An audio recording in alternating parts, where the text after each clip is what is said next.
Omni-Man versus Bardock, the ostracized Viltrumite and the doomed Saiyan. He's Wiz and I'm Boomstick. And it's our job to analyze their weapons, armor, and skills to find out who would win a death battle. Omni-Man, Earth's once greatest hero. Alongside the Guardians of the Globe, he protected the world from all manner of threats. And then, in a single day, it all went horribly wrong. Why Omni-Man? How Omni-Man? Who Omni-Man? Who indeed? Champion of Earth, best-selling author J.K. Simmons, yet it was all a charade, with his murderous rampage only brought to a halt thanks to his own son. It all starts with his home planet, Viltrum, which I hear is a totally lovely utopia. Through brutal, mortal combat. With a K! Or, wait, no, that came later. Viltrumites are among the most powerful beings in the universe, even more so after they purge the weaker members of their species. As a vanguard of the Viltrumite Empire, Omni-Man infiltrated Earth as Nolan Grayson, expected to prepare the planet for Imperial assimilation. Which should have been easy, since he's got your classic strongman superpowers and he's basically invulnerable, easily knocking around asteroids the size of Texas. He can fly at unbelievable speeds, soaring from Earth to the planet Thraxa in under 1 week. Thraxa is, quote, a couple galaxies away, give or take, so a minimum of 2 galaxies. Beyond the Milky Way's neighbor Andromeda is the lesser-known Triangulum Galaxy, which is over 2.7 million light-years away. Reaching it in under 1 week means Omni-Man must have flown over 142 million times faster than light. Oh, and Viltrumites can't breathe in space, so he held his breath the whole way. And it's not like he was in a rush. He was on a soul-searching trip, contemplating the significance of smashing his own son's face in. Think, Nolan, think. Yeah, this is why I'm never having kids. You're missing out. But according to another Viltrumite, Thetis, a bunch of other Viltrumites who actually were in a hurry flew to Viltrum across the Virgo supercluster in less than 24 hours. That's over 20 billion times faster than light. You don't really need to rush anyway. The older a Viltrumite gets, the slower they age. According to the Invincible handbook, Nolan is over 2,000 years old. And regardless of age, Viltrumites don't suffer muscle fatigue like humans do, so they rarely ever tire out. Seriously? He's got parenting easy mode on, and he couldn't even handle that. I would have killed for that back when my daughter was born. Well, you would have to be a Viltrumite first. A Viltrumite's body contains smart atoms, which they subconsciously manipulate. This cellular structure can effectively recall certain states of being regardless of their present environment, reacting to changes at an atomic level to perform the impossible. Yeah, like surviving your intestines getting ripped out, or even more scary, ripping out your whole beard all at once. Ugh. Only a Viltrumite could pull off something that disturbing. Nolan is incredibly tough, but if he faces superior forces, his smart atoms can adjust to make him even stronger by comparison. This is why Viltrumites are considered invincible. Most weapons in the universe can't even scratch a Viltrumite like him. Even a ship's cannon like this one can't take down a Viltrumite, and it obliterated a massive solar disk nearly half the size of a star. Speaking of planets, he's strong enough to shatter one by flying straight through it. A planet so big it has a whole ring around it. The Roche limit factor dictates the size a celestial body must be in order to disperse orbiting material as a ring. In short, an Earth-sized planet can't support such a ring, meaning this one must be much larger. And don't get me started on how the ring is actually made up of dead bodies because, spoilers? Just go read the comic. If Roche isn't doing it for you, this planet also supports 5 moons in its orbit, and even the smallest is a perfect sphere, meaning its own gravity shaped it. At minimum, a moon like that must have a diameter of 600 kilometers, or 370 miles. Comparing this to the planet's diameter, we can tell this world is nearly 14 times larger than Earth. Or it was before, you know, kablam. Now, Omni-Man does have his weaknesses. Monsters like Ragnar's can pierce Viltrumite flesh, and he's extremely sensitive to a specific high-pitch frequency, which can destabilize his body's equilibrium. But his real weakness turned out to be, you guessed it, fatherhood. Thanks to his son Mark, Nolan began to re-examine his perspective and his place in the universe. He settled down in a new place, got himself a new job, and even had a new kid with his new wife, who's a bug. The bug lady, he banged a bug. Why, Omni-Man? How? Omni-Man? Hey, everyone deals with parenting stress in their own way. When Nolan was lecturing to Mark about how insignificant people are, Mark wasn't the only one he was trying to convince, if you catch my drift.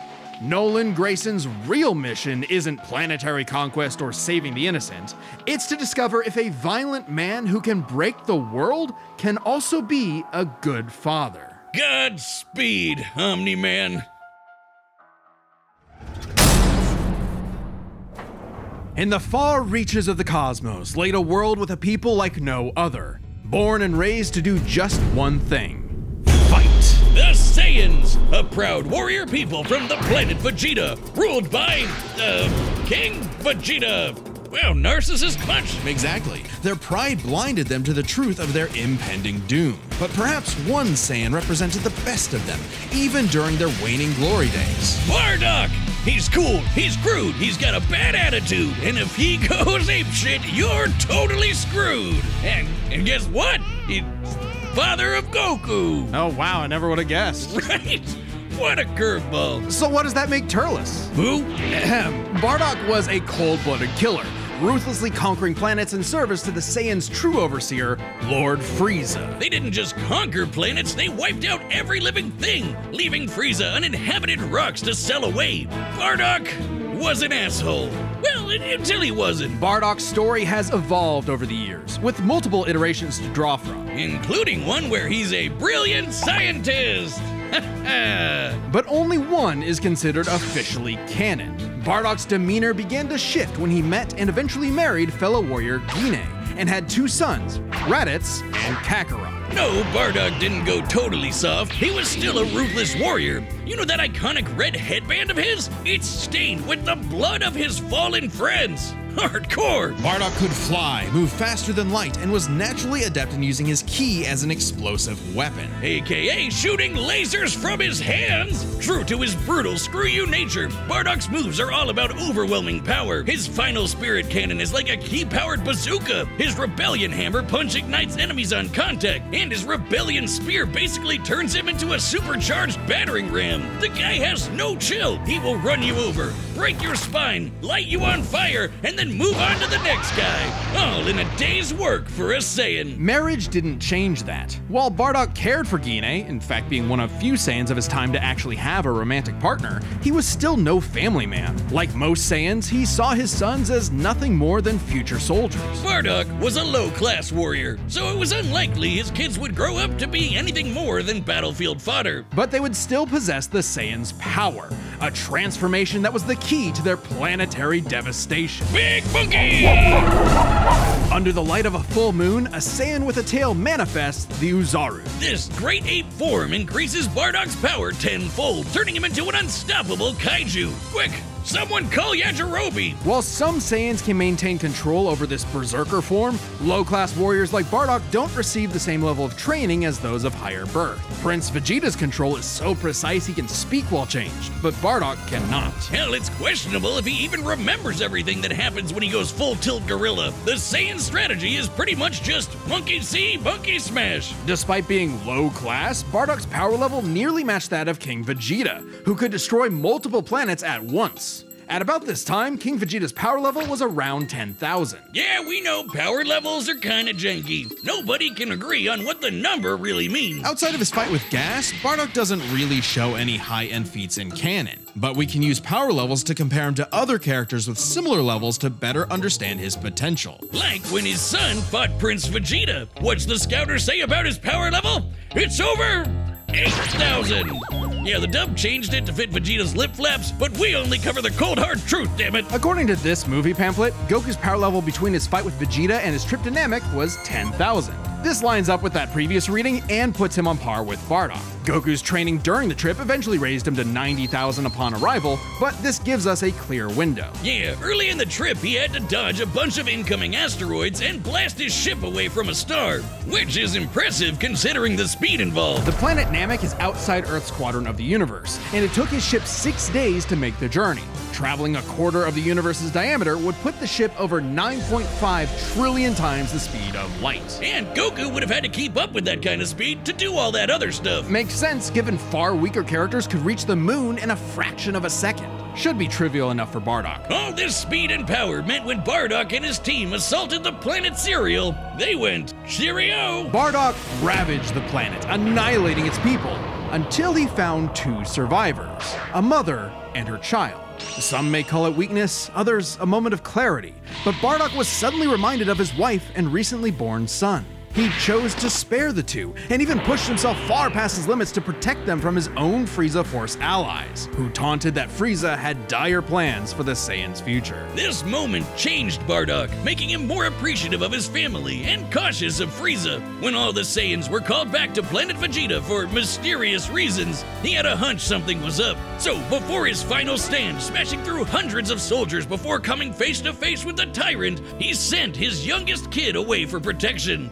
A choice that allowed his son to thrive. And hey, that's what good parents do. A choice that would have a greater significance than Bardock could ever imagine. And then Dildo Dickhead blew them all up and he died. Or did he? Bardock got killed so freaking hard he got blasted back in time. Actually, he was pulled away by these two who miscalculated and misplaced him incorrectly in the time stream. Blah, blah, blah, non-canon, whatever. He survived. And when he realized what happened, he got so unbelievably pissed off, he went Super Saiyan. What? Alright, this is very much an alternate universe what-if scenario, and it is jarring. But think about it. The Super Saiyan form is not achieved through training alone. It requires dedication, introspection, victory, failure, love, and loss. Frieza destroyed the Saiyans because he feared the possibility of the Super Saiyan, a Saiyan with power that could rival his own. But perhaps Bardock's transformation was more than simply a what-if. He had begun to take the very steps his son later would to achieve the form. Perhaps if Frieza had hesitated, even for a moment, his fear would have manifested before him right then and there. Damn, pour one out for Bardock, who figured out how to be the truest Saiyan right at the end of it all. I know Kakarot would be proud. Hey, shout out to everyone who believed in us during our recent crowdfunding. And joining you in that support is the first ever sponsor for an independent death metal episode, Manscaped. Manscaped's newest masterpiece is the Lawnmower 5.0 Ultra in forged gold. Talk about a fancy name. This special edition trimmer is the perfect tool for the golden era of hair grooming, where precision, luxury, and performance meet. There's limited quantities available, so you need to pick one up soon. If you're anything like me, your scruff grows all over the place way too fast. Or maybe you get that itchy scraggle Wiz has. Yeah. Either way, the Lawnmower 5.0 Ultra Gold comes with two blades for any occasion, a trimmer and a foil. And look at it! It's so slick! It's waterproof, of course, and the new LED light illuminates even the trickiest spots, while adding a touch of elegance to your routine. Join the 10 million men worldwide who trust Manscaped for all their grooming needs. Get the special edition Lawnmower 5.0 Ultra in forged gold while supplies last. Get 20% off plus free shipping with the code DEATHBATTLE at manscaped.com. That's 20% off plus free shipping with the code DEATHBATTLE at manscaped.com. Thanks to Manscaped for helping our fans and members support the channel. Seriously, show them some love by clicking the link below. Alright, the combatants are set, and we've run the data through all possibilities. It's time for a death battle!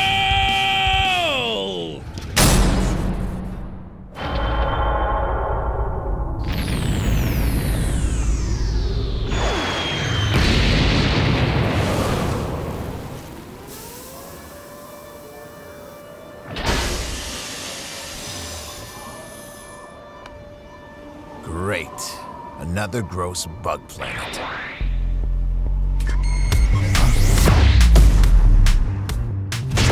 This planet isn't anyone's to conquer. Don't underestimate me!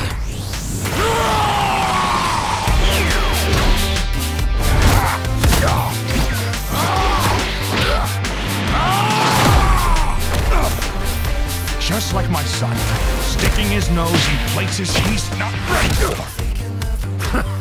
My sons would kick his ass!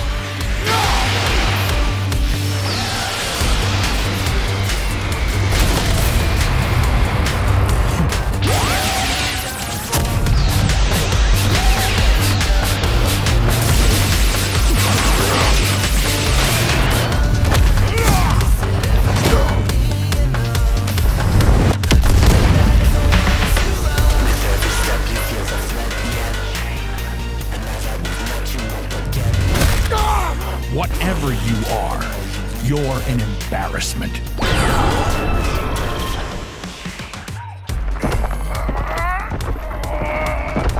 Wait till you see the real power of a Saiyan.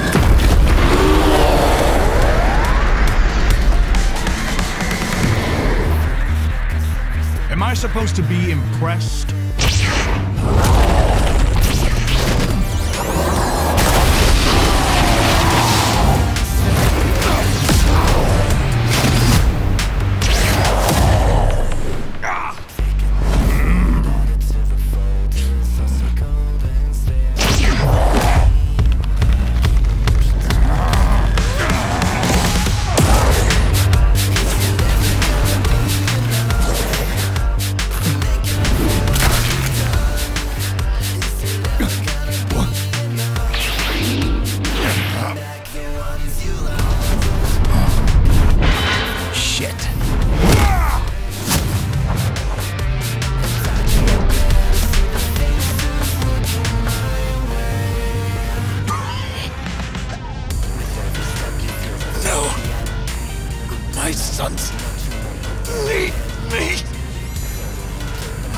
You take me from my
Fuck.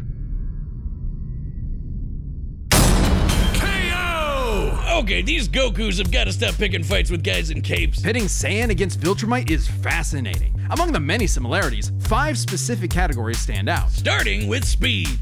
Bardock is much faster, given his power level matched Goku dodging asteroids at 9.5 trillion times light speed, much higher than the Viltrumite's fastest speed. Add on the 50 times multiplier from Super Saiyan and it's a huge difference. Right, Bardock clearly has the speed advantage, but strength and durability are another story. Though it doesn't seem like it at first, Bardock scales to King Veggie, who wrecked 3 planets at once, and Omni-Man only smashed 1. But given how big that one planet was, the numbers are actually pretty similar. Until we factor in the Super Saiyan boost, right? Well, there's a catch. A major plot point in Invincible involves the coalition of planets admitting that their weapons cannot hurt Viltrumites. So, when their ship's cannon obliterated this gigantic solar disk, it highlighted just how tough the Viltrumites really are. This disk completely blocked the sunlight and heat between a planet and its star. And this is no ordinary planet. Its size and density are so high that its inhabitants are as strong as Viltrumites just due to living in its natural gravity.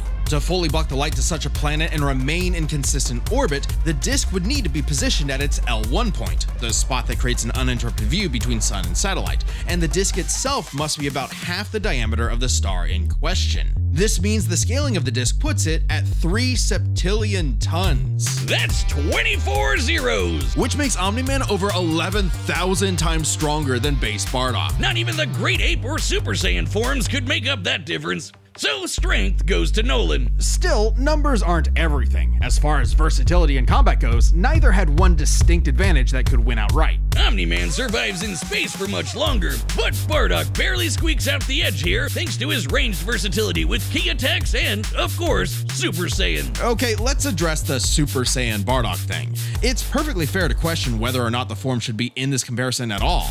However, even with the form included, Nolan still takes this, especially especially when it comes to our last two categories, experience and stamina. Yep, Omni-Man's been around a lot longer than Bardock, over 2,000 years, and even with Super Saiyan, Bardock's no master of the form. And without that mastery, the form drains the user's energies at an increased rate.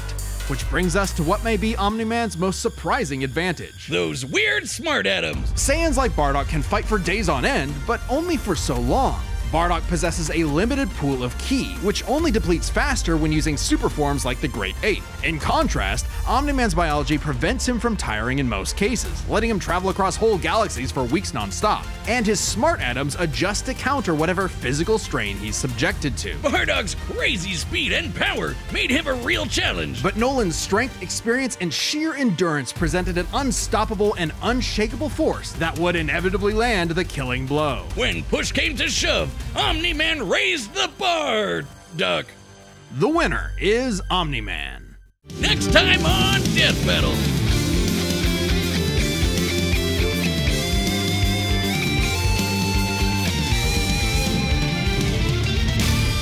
Subscribe and join as a member to see more Death Battle. Thanks for watching.